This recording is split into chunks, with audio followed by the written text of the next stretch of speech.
Si hekima kabisa mzazi kuona kwamba ile kumwachia mwanawe au kumnunulia vitu na vyombo vya starehe, vitu kama hivi, kwamba ndio ishara ya kuonyesha baba ana upendo mkubwa kwa watoto wake. Si ishara, si hekima kwamba kila anachokisema mtoto unamwambia yalla, sawa, fanya, chukua, utaleta. Kuna wakati kumpenda mtoto ni kumzuilia zile matamanio yake. Kuna wakati kumpenda mtoto, zile starehe zake ambazo yeye ni enjoyment kwake, ni kumfungia. Tukatoa mfano kusema Harun Rashid alikuwa na watoto. Jana ulimi uliniteleza, nikawaambia ni Ma'mun. Yule hakuwa Ma'mun. Amin na Ma'mun walikuwa wasomi wazuri, wote walipata elimu. Alikuwa mtoto wa tatu wa Harun akiitwa Mu'tasim. Huyu Mu'tasim ndio alikuwa ana matatizo, kwa sababu alikuwa na rafiki yake, walikuwa anaandamana naye kucha kutwa. Baba yake akimletea mwalimu, anaonekana doro katika kusoma, hajapenda, sura imebadilika, lakini kila anapoingia yuko na yule sahibi yake. Siku moja baba yake akamuuliza, mbona simuoni rafiki yako siku hizi? Akamwambia, mata wastaraha min alkutab. Anasema rafiki yangu kafa, alhamdulillah, ikapumzika na walimu wakuja kusomesha. Yani wale walimu imekuwa kero kwake, mpaka anashukuru eti mwenzake kaenjoy, kwa sababu kafa, hatokutana tena na hawa watu wenye kuja kusomesha. Baba yake akamwambia, hii ina maana unawachukia walimu kiasi hicho mpaka unahisi kufa ni bora kuliko kukutana na? Basi kama ndio linakukera hiyo, haya ndio hakusoma. Intisharul batala, kukosa kazi, kuwa idol, mtu hana kazi ya kufanya. Tukasema kichwa ambacho hakina shughuli ni workshop ya shetani, ni pahala ambapo shetani anaandaa mambo yake. Kisha jana tukazungumza nini?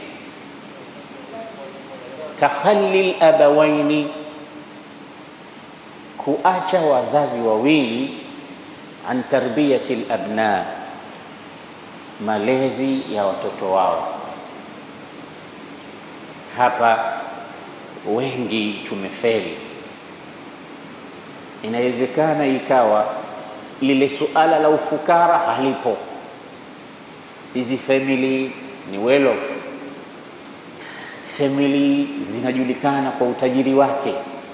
Pahala ambapo panahitajika chakula kimejaa, mavazi yamejaa, mtoto hana anachokihitajia, min malbasin wa mashrabin wa maskanin wa maakulin, na matumizi yote yanayo, mtoto anapata. Lakini sasa anatovukaje adabu mtoto?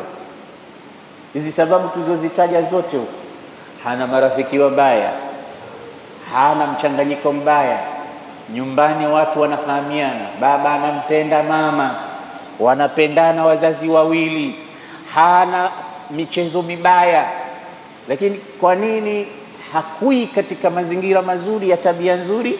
Kwa sababu wazazi hawashughuliki naye huyu mtoto, wanamfuga badala ya kumlea. Tuna mtoto ananenepa kwa chakula kizuri, anakula vizuri, hakondi, haonekani na taabu yoyote.